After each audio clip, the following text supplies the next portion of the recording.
নমস্কার। আলোচনা করব নবরাত্রি নিয়ে। নবরাত্রির এই ৯টা দিন এক অত্যন্ত বিশেষ দিন। আর এই দিনগুলোতে আপনারা কিভাবে কোন রঙকে ব্যবহার করবেন, দুর্গাপুজো চলাকালীন এই নবরাত্রিতে বিশেষ কোন রঙগুলো পরবেন সেই নিয়ে আলোচনা করব। দুর্গাপুজো বা নবরাত্রিতে রঙের বিশেষ গুরুত্ব রয়েছে। এই আশ্বিন নবরাত্রিতে এই সময় আপনারা ৯টি রং ব্যবহার করুন, যা মা দুর্গার ৯টি রূপের প্রতীক হিসাবে প্রকাশিত হয়। অক্টোবরের ৩ তারিখ থেকে নবরাত্রি শুরু হচ্ছে। দুর্গাপুজো বা নবরাত্রির এই রঙের বিশেষ গুরুত্ব রয়েছে। ৯টি রং মা দুর্গার প্রত্যেকটি রূপকে সমর্পণ করা হয়।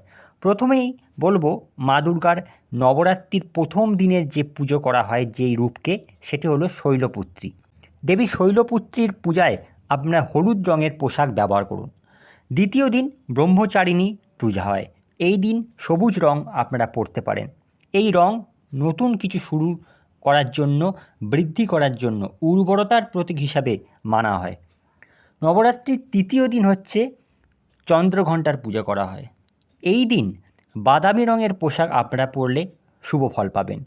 নবরাত্রির চতুর্থ দিন মা কুষ্মাণ্ডার পুজো করা হয়। এই দিনকে কমলা রঙের পোশাক যদি পরেন তাহলে আপনাদের জীবনে অনেক অনেক ইতিবাচক প্রভাব পড়বে। নবরাত্রির পঞ্চম দিন স্কন্দমাতার আরাধনা করা হয়। এই দিনকে সাদা পোশাক পরা শুভ। এই রং বিশুদ্ধতা এবং সরলতার প্রতীক। নবরাত্রির ষষ্ঠ দিন কাত্যায়নীর পূজা করা হয়ে থাকে। এই সময় লাল রঙের পোশাক পরা হয়। এই লাল রং ভক্তদের মধ্যে শক্তিকে জাগিয়ে তোলে। নবরাত্রির সপ্তম দিন কালরাত্রির পূজা অর্চনা করা হয়ে থাকে। আর এই দিনে আপনারা নীল রঙের পোশাক ব্যবহার করতে পারেন। নবরাত্রির অষ্টম দিনে মা মহাগৌরীর পূজা অর্চনা করা হয়ে থাকে। আর এই দিনকে আপনারা যদি গোলাপি রঙের পোশাক ব্যবহার করেন তাহলে শুভ ফল পাবেন।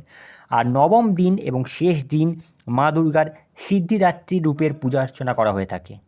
এই দিনকে আপনারা বেগুনি রঙের পোশাক পরে পূজা অর্চনায় যোগ দিতে পারেন। এই দিনকে শুভ ফল পাবেন যদি বেগুনি রং ব্যবহার করেন।